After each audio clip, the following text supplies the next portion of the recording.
And if you are just joining us, the news on both Williams and Debo, I think we have to consider good. They've both been listed as day-to-day, so not serious injuries.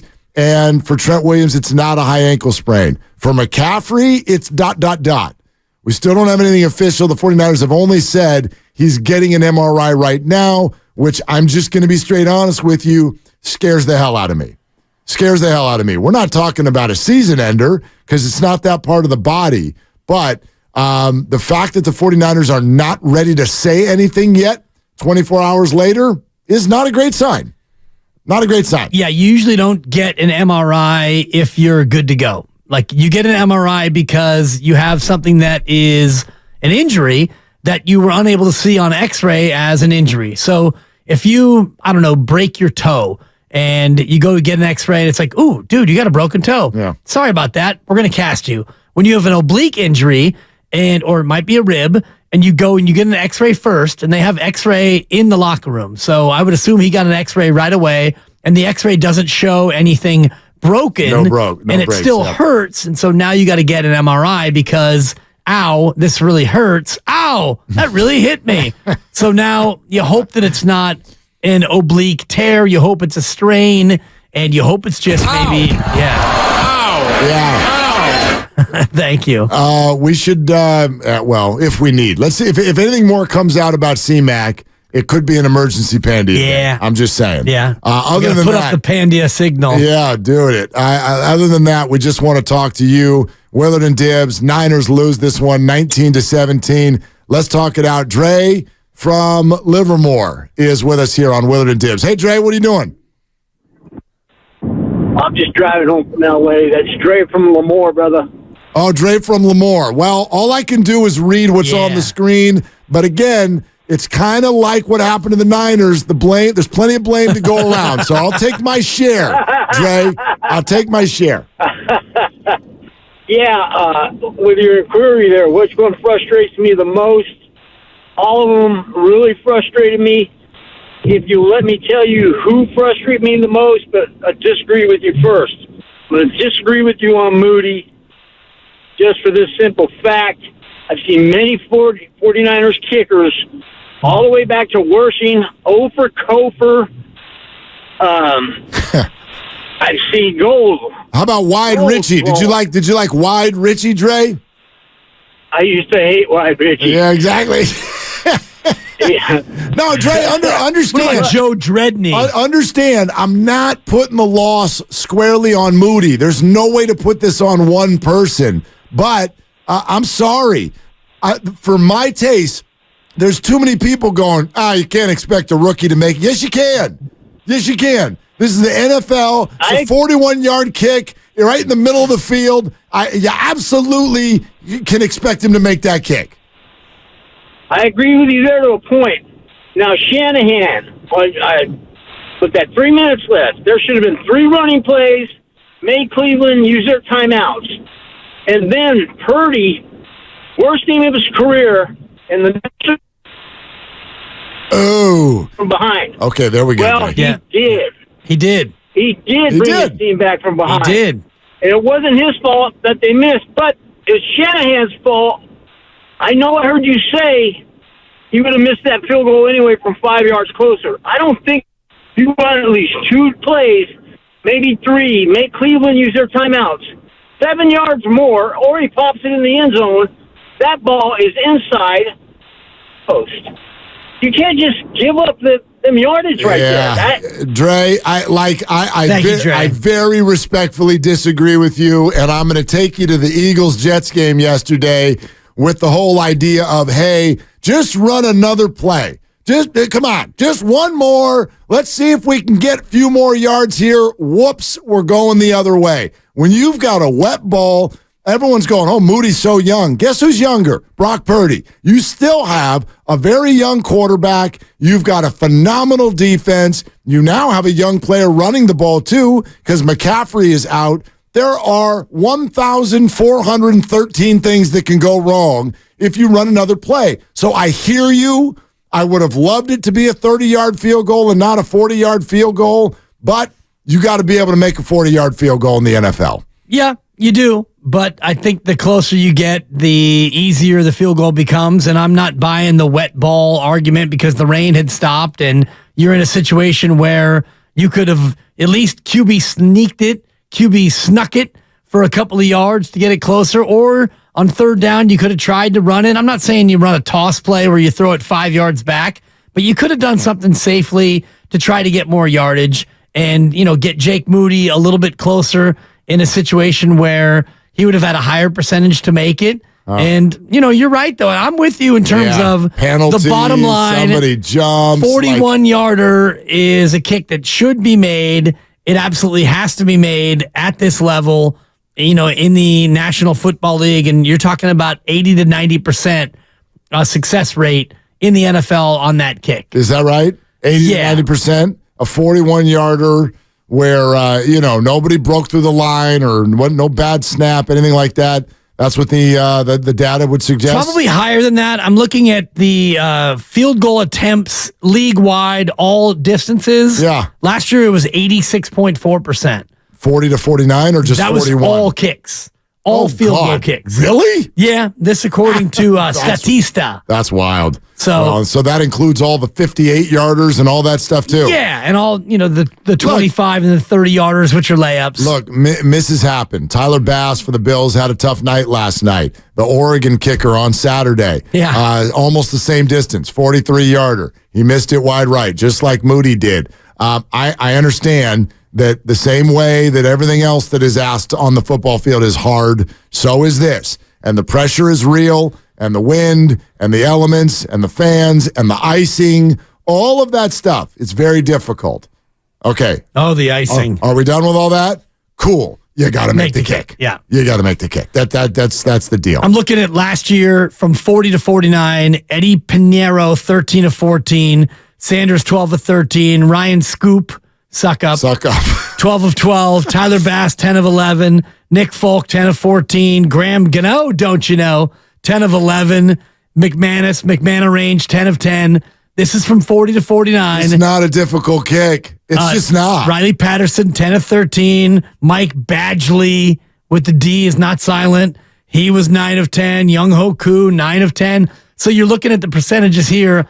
Most of these guys are in that 90%, 90% range and up to where it's a kick that's got to be made. And yes, there was a little bit of a breeze, maybe a half a club wind left to right. But if you draft a guy in the third round, Mark, and you anoint him, and is he anointed? Can I say that Moody is anointed? If you're a third-round pick as a kicker, I think you're kind of anointed. Okay. I mean, you let Robbie Gould go. You had Zane Gonzalez. I know he got hurt too. Like, you had another kicker. It feels like it was, if that means given the job before anything had happened, yeah. I don't want to be prisoner of the moment, but I'm going to put you on the spot. Okay. You get to pick one Moody. Moses or Jake. Pick your Moody. Pick your Moody. I was going to try to grab a Mooney instead of a Moody. A Mooney or a Looney instead of a Moody. Pick your Moody. I got to pick one Moody? On a Monday after Jake missed. What happens to the one I don't pick? They're out of town? Gone. Oh, dude, that's not fair. All right, go to the phones then. Yeah, Jake's job is a little bit more important than Moses's right now.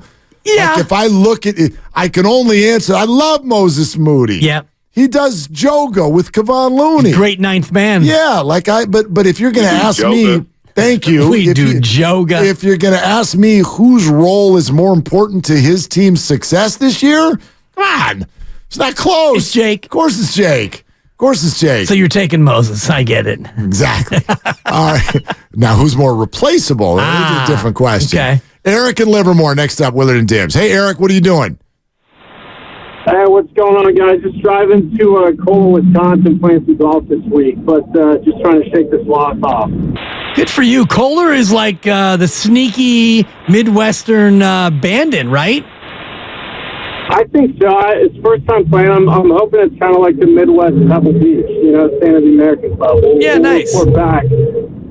But I got to say, winning cures all, and if Jake just makes the pedestrian field goal, we're not talking about anything today other than the injuries, and it should have been made. That's the end of the story. There were a lot of miscues. There was a lot of blame to go around. That's why you have a good kicker. There's been a lot of ugly Super Bowls that have been won on a kick, last play of the game, and guess what? No one talks about the game. They talk about they won the Super Bowl. And Jake's got to make that if we're going to be serious this year. I completely agree. Eric, thank you very much. Like, this is one of those things where if we're going to agree that something went wrong here, something went wrong here, something went wrong here, and we've all got this long list, right? All of it pretty much goes away if he makes that kick because there's nothing lasting with any of these problems. I don't think anybody looks at Brock Purdy and goes, oh, we got a quarterback problem now. No one's looking at Kyle Shanahan like, oh, it turns out we have a bad coach. No one's looking at the offensive line. Well, maybe some people are, but I mean, Trent Williams, fantastic player. No one's looking at the receiving core, looking at the defense and going, turns out we're not that good. I look at it more the other way. Everything went wrong. It all went wrong. And you still should have won the game. Right. You still had a road game against a fantastic defense. And if that kick is 2.3 yards to the left, this is a completely different conversation today. It's a little bit different. I think it's the same conversation, but it's tinted different because it would be a Victory Monday, and it's not. And I look at everything you said, and I look at it in terms of Cleveland caused a lot of it. I think the Niners' offensive line, they struggled because of Cleveland. Yes, Trent got hurt. He got rolled up on by his own guy, and I don't even know how he came back and played the rest of that game the way he got rolled up on. Because his leg completely collapsed on that ankle. He was in a boot after the game. Right. He was in a boot after the game. I love what he said, by the way. He said after the game, he goes, look, I just am not going to put Jalen Moore in that position. He goes, that's a Hall of Famer on the other side. Right. And it was like, he just flat admitted it. He's like, I'm not doing that to Jalen. So could I play? Should I play? I don't know, but I'm playing. And so he went out there and he's like, I'll take this even at half speed rather than give it to Jalen Moore. That's a very nice thing to say. Great teammate. The other concern is, that means the 49ers, like every other team in the NFL, by the way, it's one bad step away from everything looking completely different. Sure. And now you're looking at a game against Minnesota where odds are you're not going to have Christian McCaffrey. We don't know officially just yet. Yeah, I wonder. The fact that he's going for an MRI, he does have an extra day because the game is a week from tonight. But assuming you don't have McCaffrey, and I'm not saying that that's confirmed yet at all, but if that's the way you approach it, well, Kyle Shanahan's going to have to do things in a little bit of a different way because Christian McCaffrey is the ultimate matchup problem for a defense. You can spread him out wide, put him in the slot.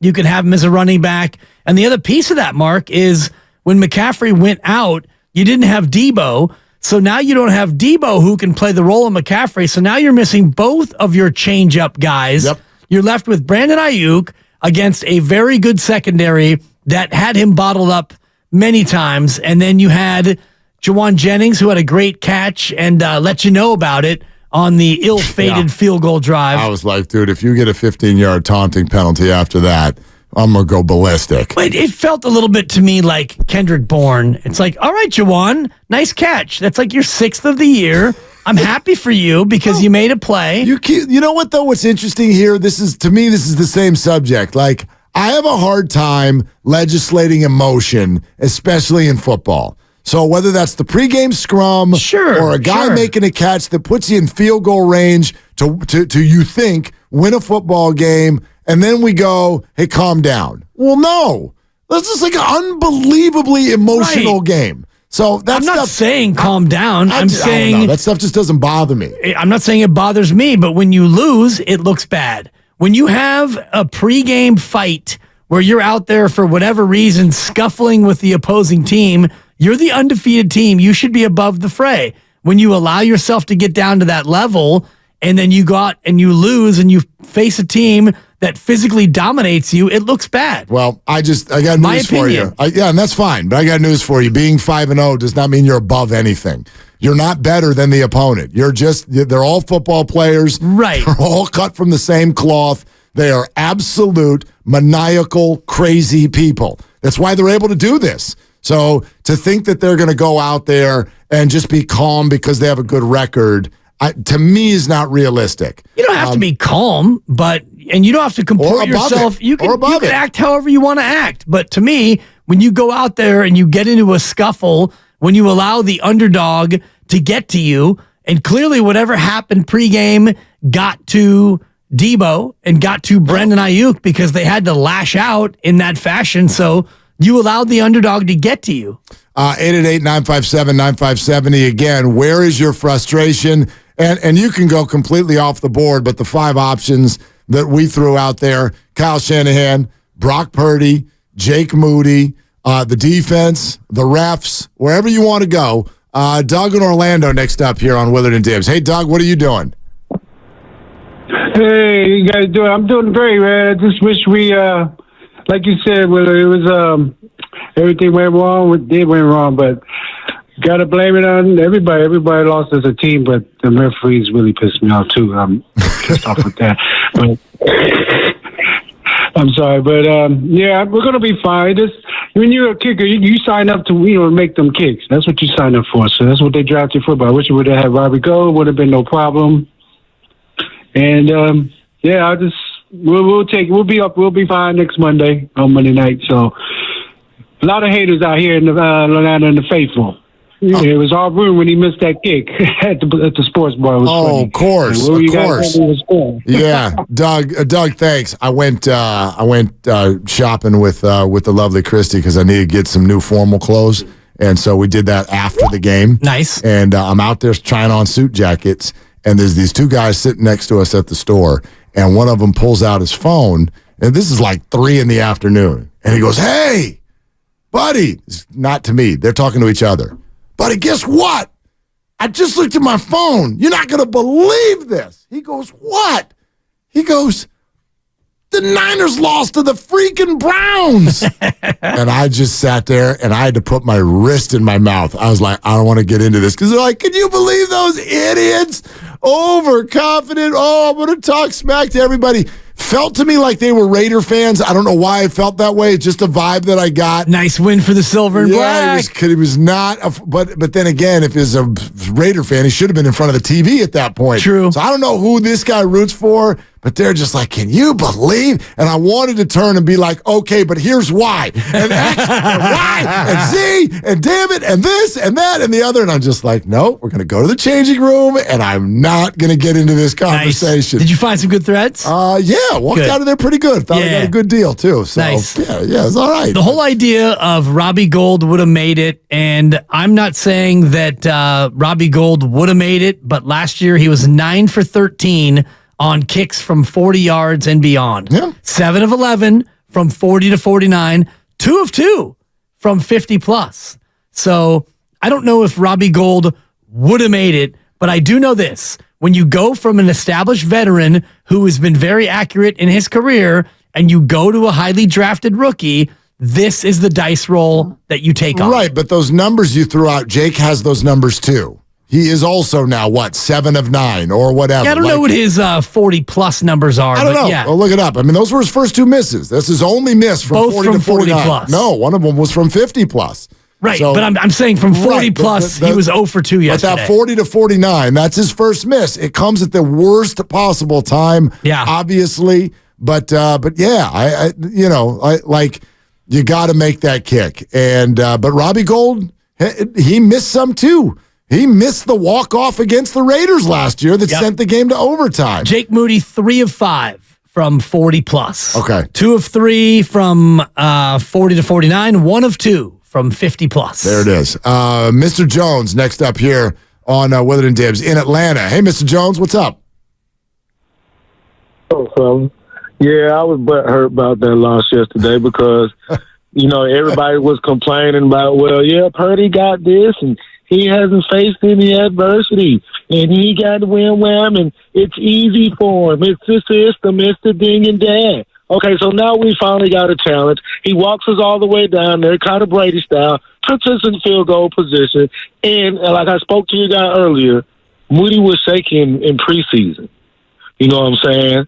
It came down to a kick in the preseason game that it was a big one for us to win the preseason game. Yep. But, it's a confidence type of thing, right? And you know how finicky these kickers are. You feel me?